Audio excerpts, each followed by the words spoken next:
¡Basta! Te voy a dar algo para esa tos. Tomate este remedio de hierbas que te hice para la tos.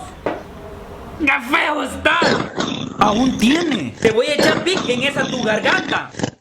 Y te vas preparando esas nalgas que te voy a inyectar. No, mamá, ya se me quitó. De seguro se ha de estar aguantando la tos, pero normalmente al reírse se le activa la tos de regreso. Larín, ¿mira este video? ¿Ves que aún tenés tos? Vení para acá. Noches en solitaria como lo habitual.